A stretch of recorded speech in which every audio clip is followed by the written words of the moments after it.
Hello everyone, welcome to the Shunali Rathod classes. I hope you all are good. So basically, as you know, जो हमारी class 12 की first book है समकालीन विश्व राजनीति, उसका सेकंड चैप्टर दो ध्रुवीय विश्व का अंत, हम उसको कर रहे हैं टॉपिक बाय टॉपिक. ठीक है. सो टॉपिक है सोवियत व्यवस्था क्या थी, सोवियत संघ की राजनीतिक व्यवस्था, इसको हम डिस्कस करेंगे. Okay. So comes to the topic. Soviet संघ की राजनीतिक व्यवस्था के प्रमुख लक्षण ये थे. कम्युनिस्ट पार्टी की तानाशाही. जो हमारी सोवियत संघ की जो राजनीतिक व्यवस्था थी उसके कुछ प्रमुख लक्षण ये थे. पहले लक्षण ये था कि जो कम्युनिस्ट पार्टी थी उसकी तानाशाही. ठीक है. तानाशाही इन द सेंस की पार्टी थी, ओके, बट जो लाइक राज करने का जो तरीका था वो राजाओं वाला था, तो तानाशाही बोलते हैं. ठीक है. जब 70 सालों से एक ही पार्टी थी सोवियत संघ में, और आप एनसीईआरटी उठा के देखेंगे उसमें लिखा हुआ कि 70 सालों से सोवियत संघ में एक ही पार्टी का रास्ता होता, कम्युनिस्ट पार्टी. ओके. अफसरशाही थी.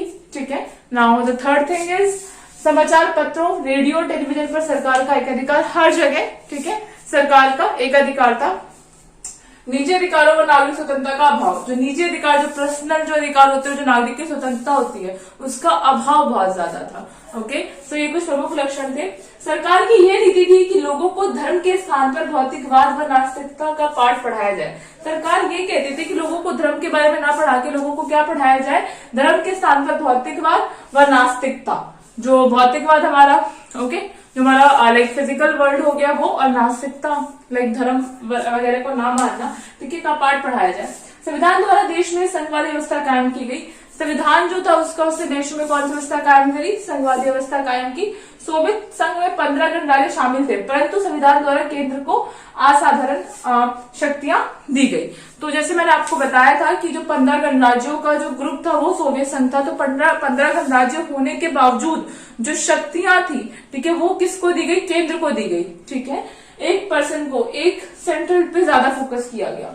गणराज्यों के कानूनों और निर्णयों का अस्तित्व केंद्र की इच्छा पर निर्भर करता था. मतलब है तो 15 गणराज्य, ठीक है, बट जो फैसले होंगे, जो डिसीजंस होंगे, जो निर्णय होंगे, वो सब किसके हाथ में होगा, केंद्र के हाथ में. ठीक है. तो केंद्र की इच्छा पर निर्भर करता था. कम्युनिस्ट पार्टी का सारे देश पर एक छत्र राज्य था. जो कम्युनिस्ट पार्टी थी, जैसे मैंने आपको बताया कि वो 70 सालों से राज कर रही थी, तो पूरे देश पर उसका क्या था, एक छत्र राज्य था. सोवियत संघ या उसके किसी भी गणराज्य में कम्युनिस्ट पार्टी के अलावा और किसी की सरकार नहीं बन सकती थी. जो हमारा सोवियत संघ और जो उसके गणराज्य थे, तो बेसिकली कम्युनिस्ट पार्टी थी. ठीक है, हर जगह. तो कम्युनिस्ट पार्टी के अलावा किसी की सरकार ना बनी थी, ना बन सकती थी, बिकॉज ऑफ तानाशाही.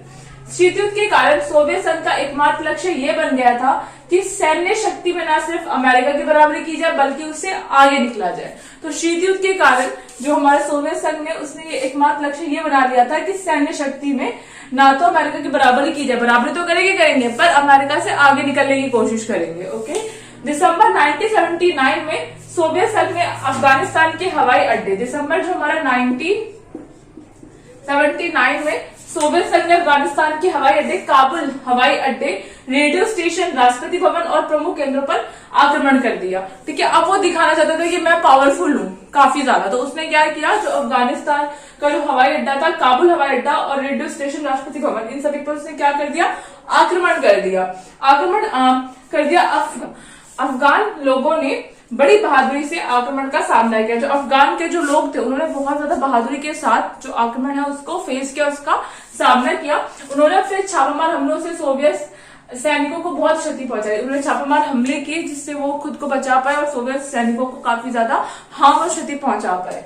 उन्होंने अमेरिका से हथियारों की आपूर्ति जारी रही. तो अमेरिका जो है बेसिकली उनकी हेल्प कर रहा था. अब एक बात बताइए, दो दुश्मन है अमेरिका और सोवियत संघ.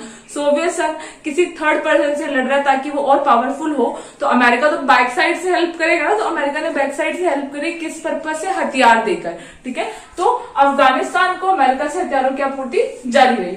अफगान संकट से सोवियत संघ की बहुत बदनामी हुई. मतलब ऐसा कहा गया, काफी बदनामी हुई कि ये अननेसेसरी, जरूरत नहीं थी इसकी.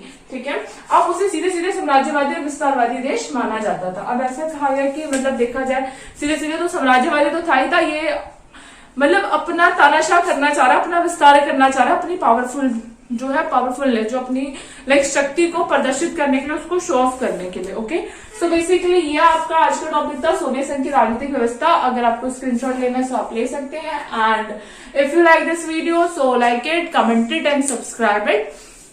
और इससे जो प्रीवियस टॉपिक है और जो भी इंट्रोडक्शन वगैरह है रिगार्डिंग टू दिस चैप्टर, उसका लिंक मैं डिस्क्रिप्शन में डाल दूंगी. तो you just have to go it and check out. Okay, first of all उसको चेकआउट कीजिए.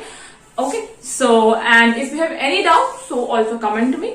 ओके, मिलते हैं नेक्स्ट वीडियो में. Till then bye bye, take care.